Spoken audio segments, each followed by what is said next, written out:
Ladies, welcome back to the Flourish Women podcast Season 2. Welcome back. So you guys are now locked into a judgment-free zone where we take on real-life issues and meet them with godly truth, wisdom, and transparency. So my name is Lakira Duff, and I'm your host for today. So today I have co-host Lori. Hey, ladies. Co-host AD. Hey.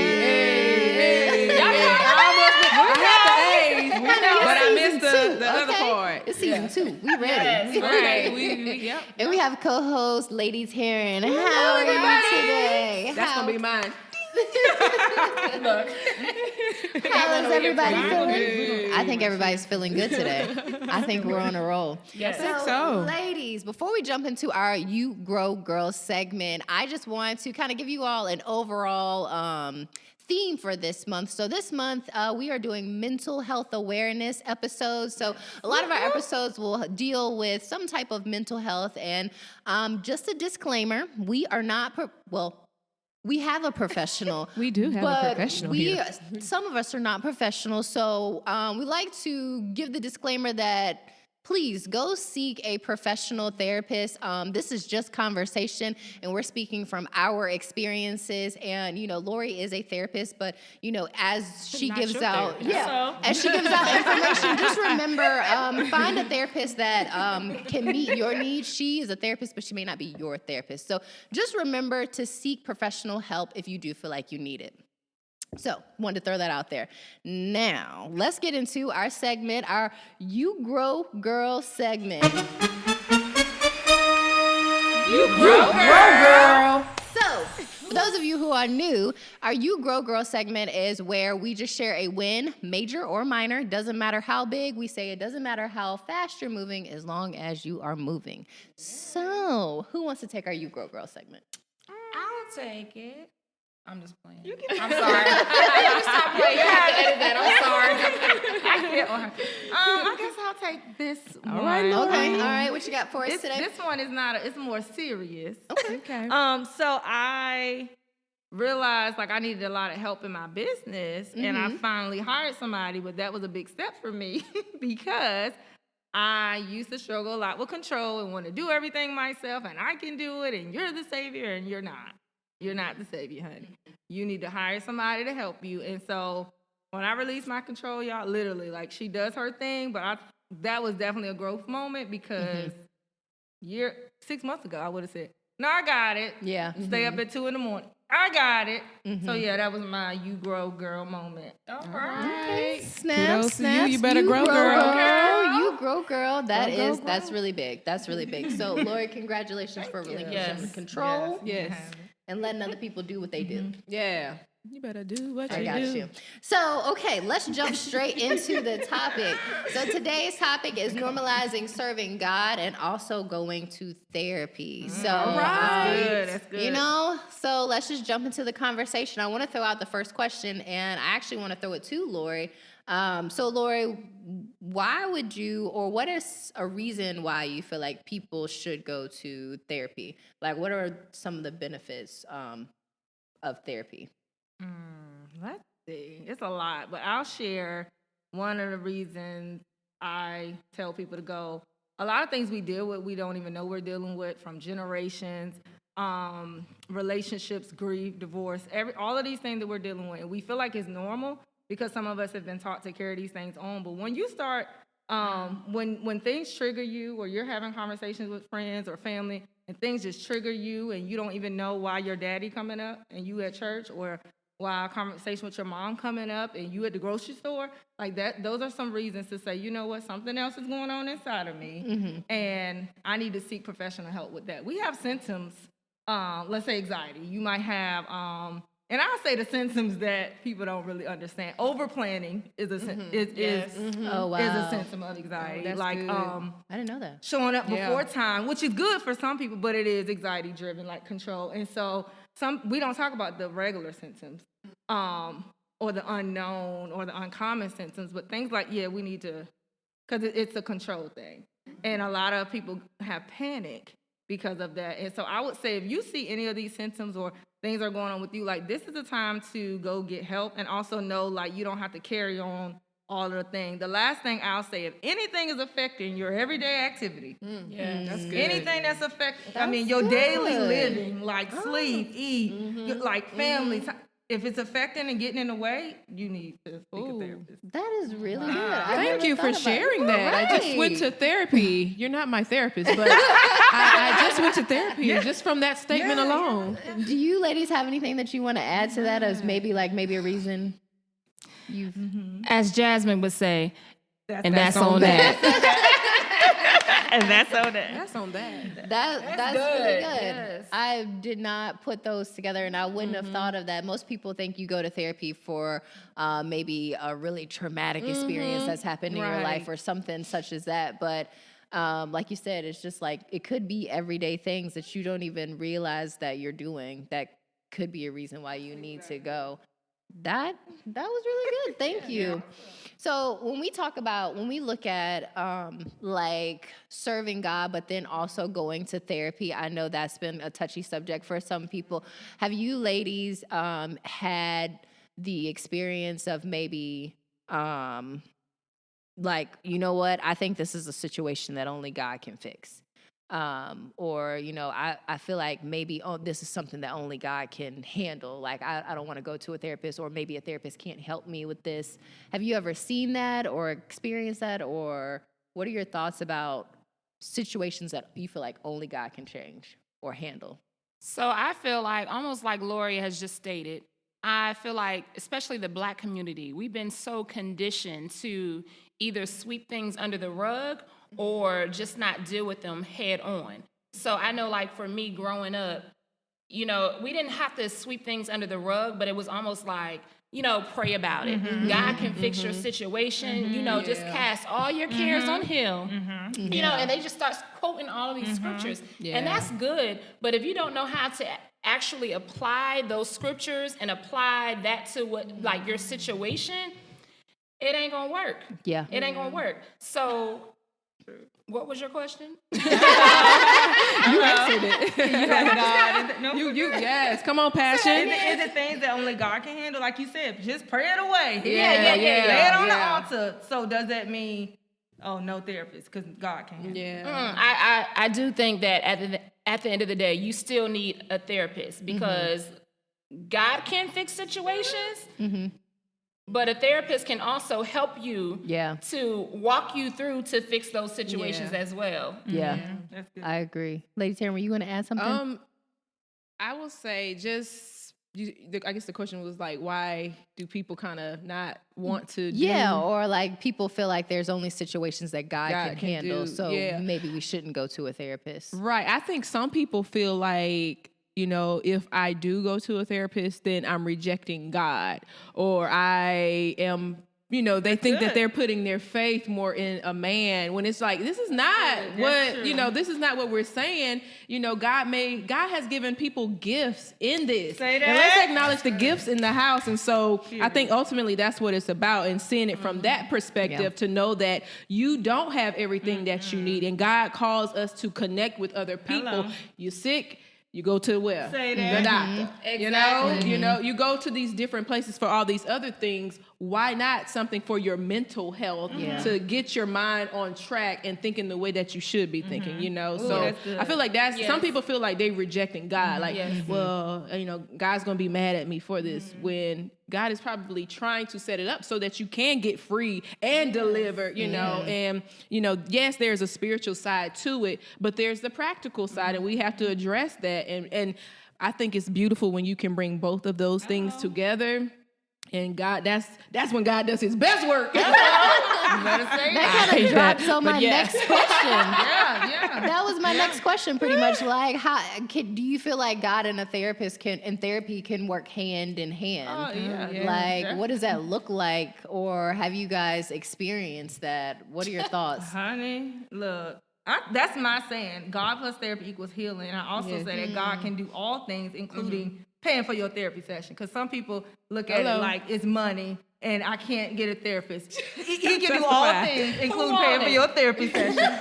She got a Speak on testimony. it. So I also want to just put this nugget. It is also a lack of knowledge and complacency that's good. and generational. And so it's our job, the parents talk to parents, and that, okay, cool. Now it's my job to learn now. I can't no longer say great-great-grandma said. No, you're 35. Yes. Great-great-grandma said it's old. So you need to read, talk to the Holy Spirit yourself, and let him guide you. I will say, as a therapist, the clients who ask me to incorporate God, hands down. And I have seen a difference when God is there and when he is not. Yes, therapy works too. However, I believe, like you said, his best work is when you can incorporate both. You can incorporate the spiritual side, and you can incorporate the practical side. Because I also think about pastors. I think about how pastors are men or women. They're regular people.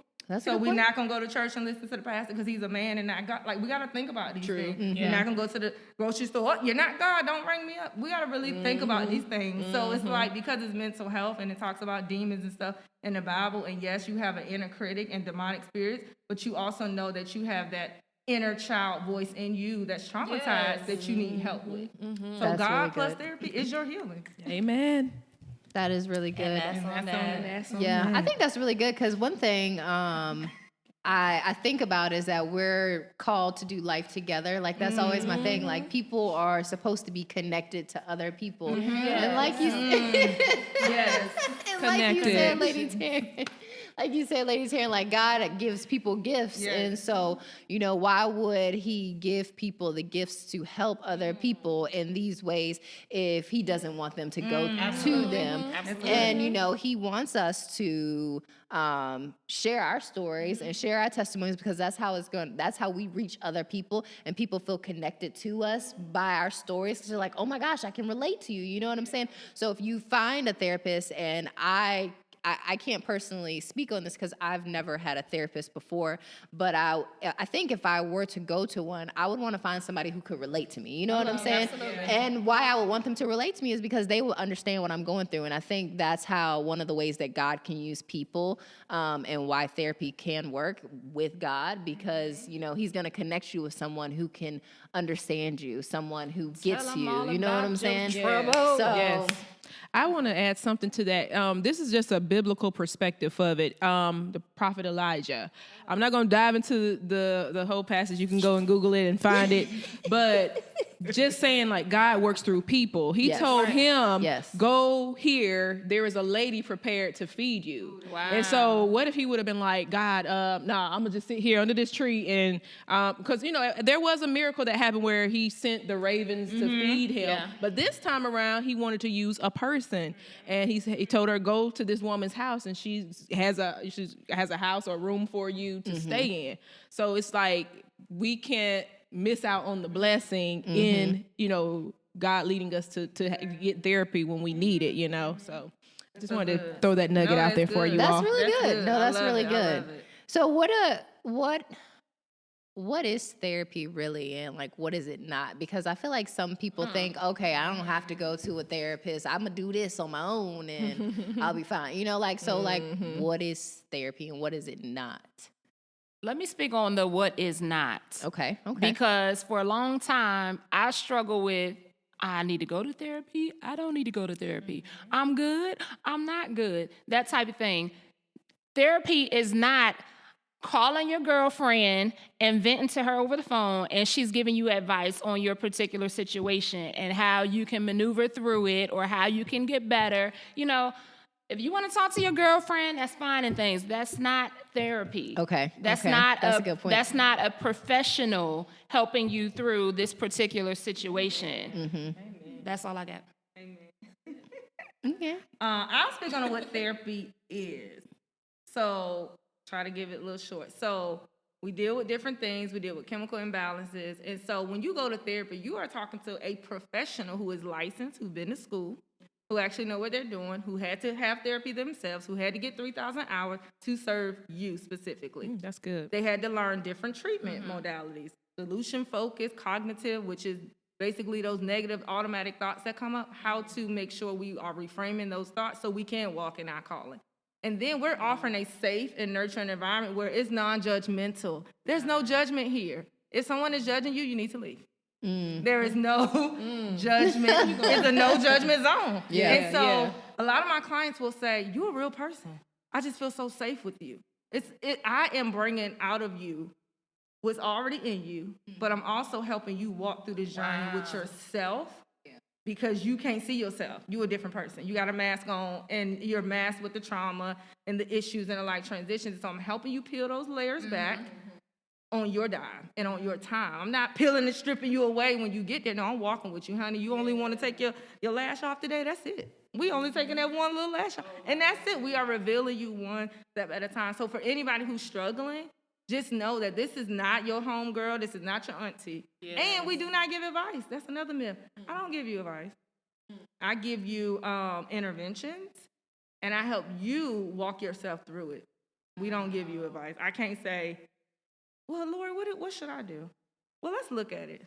You tell me what's the pros and cons in this situation. Well, sounds like you got it. Even if you're wrong, I can't tell you what to do. But when we work through it with the strategies, you're going to come to a conclusion for yourself. Wow. Tell me what friend can do that for you, what cousin, what auntie, nobody. So just know that you have to go to a professional. That's just it. That's really good. I love it. Thank you. And I like what you said, AD, because a lot of times people feel like, oh, well, if I can just vent and get this out, then, I'm going to feel better or things are going to change. And a lot of times they don't. Like you get you get it out and you say what you need to say. You may feel better for a moment, but then after that, it's like. You get pacified. Yeah. That's a good word for it. You go back in the hole. Okay. And I'm out and I go back in. Yeah. That's so good. Oh my goodness. Yes, that's my life. Yes, that was really good. So one last question or one last thing that I want to ask you ladies is like, I know we've probably all heard like different sayings of why Christians feel like they don't believe or why we shouldn't. Maybe can you say, or can you guys give me some examples that you've heard Christians say why they don't want to go to therapy? And is there anything that you would tell them today as to why they should consider it? I've heard that, again, all you have to do is pray. God is here to answer every prayer, every beckoning call. I've heard people say they don't want to go to counseling and pretty much unload on someone who does not know them, a stranger. They're like, how can a stranger help me? They don't know me. Yeah. You know what I'm saying? I think that's a big one. They're like, they don't even know me. So how can they help me with my situation if they don't know me?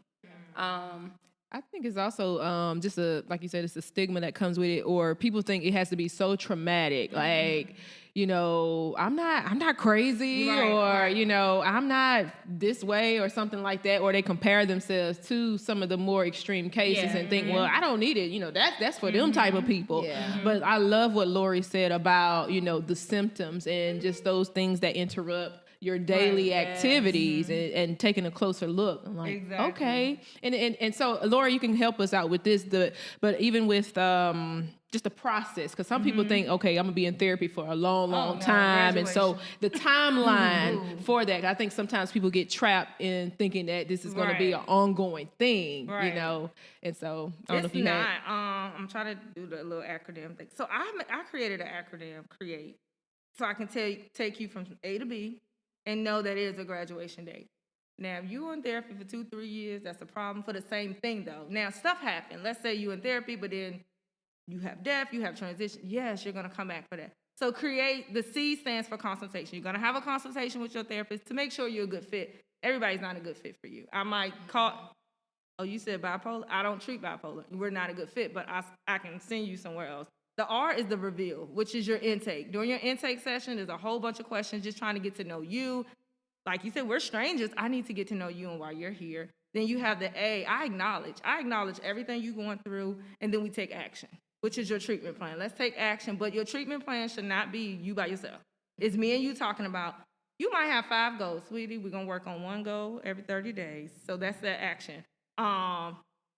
The T is your transformation, because I guarantee you're going to transform. And so we work on that transformation, and I help you track your transformation. So your first journal entry to your 5th one, you're going to look and see yourself, how much your thoughts have transformed, your gratitude, and then your E is your evaluation. We're going to evaluate you every 60 days to make sure we're on track of your goals, and then you probably graduate to it's 2 levels. 1 level is you come every week. Then you might, what's 3 levels? You might come every other week, and then you graduate to once a month, and then you literally graduate to I'm going to use all the tools in my toolkit, and I only come to you when something else like may happen, big or small. So I'll say that's kind of like the whole, I just did an acronym for that, a whole little walk through, like you don't have to be in therapy forever. So we've been trained to depend on the church to fix our problems and not God. And so we're seeking God.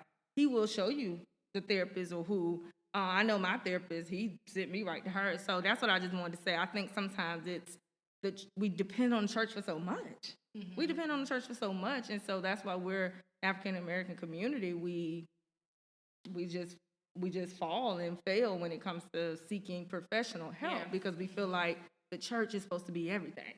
You can't do everything in the building. No, you gotta go. It's Right. The churches, I would say the church is just, it brings the gifts together so it can connect you to the people that you need to be connected to. That and that's the I guess misunderstanding with a lot of people. They think like, well, I'm just gonna come to church on Sunday, I'm getting my word, I'm going, I'm gonna live my life. But it's just like, are you connecting with people? Are you tapping into the gifts that's sitting on your row and saying, so what do you do? And okay, and because they may not necessarily be that person, but they might be able to point you to somebody who has what you need for, your life. I think another reason would be people are not as trusting as they should be. So they're like, I'm not going to go to a therapist. I don't trust that person. I don't know that person.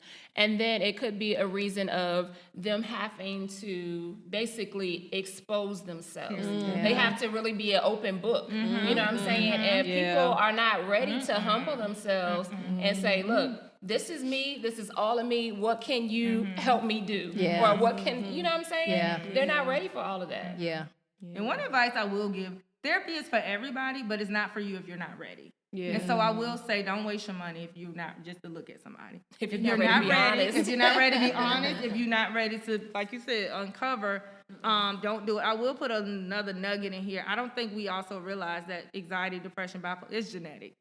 So people, oh, you're crazy. No, it can be passed down through genetics. And so we don't know that. And so we think it's society telling us, no, honey, your great-great-grandma had anxiety. So it's like, it can be genetics. And so that's another thing that we don't understand about mental health illnesses. It runs straight in my family. I mean, everybody. It runs all through our generations. And so I had to learn that at a young age. So guess what? I was proactive. I knew it ran in my family. So I said, no, ma'am, I got to be proactive because I'm not exempt. So yeah, think about that. It's genetic, y'all. It's not just society putting it on you. That's really good. That was really good. That was. Thank y'all. Thank you. Thank y'all. That's good. So before we go, we always do a segment where we take a second to break down the word and give you a little bit more understanding and maybe just a different perspective of it. So we call it our Selah moment. Selah. So today we're going to pass the Selah moment over to Lori. So Lori, give us what you got. Okay. I'm going to do 2 scriptures today. The first one is Proverbs 11:14, where there is no guidance, a people fall, but in abundance of counselors, there is safety. You hear the word counselor? Yes, God is our counselor, but he sends earthly counselors for us, y'all. And then the second one is Proverbs 12:15. The way of a fool is right in his own eyes, but a wise man listens to advice. You can't listen to them thoughts in your head. The thoughts will steer you in the wrong direction. A wise man will listen to advice of others and guidance from other people, and a foolish man will listen to his own thoughts when they're not correct. That's my Selah moment. Boom. Thank you for that. Thank you. This was really good. So before we wrap up, I do want to take a second to invite you ladies out to the church. So if you are ever in the Charlotte area, please come see us. We want to see you. We want you guys to visit. So we are in Charlotte. If you're not able to stop by, that's perfectly fine. You can find us on YouTube. You can find us on Apple Music and Spotify. So make sure you go like, share, and subscribe. Yes, make sure you leave your comments below. Let us know what you think. If you have had to overcome this thought of maybe I don't want to go to therapy, I don't know, leave it in the comments. You never know how your situation and what you put may help somebody else. So I just want to thank you ladies, and thank you to our new subscribers. This is season 2, and I just hope you guys have a great day. Yeah. So have a good day, and we will see you later. Later.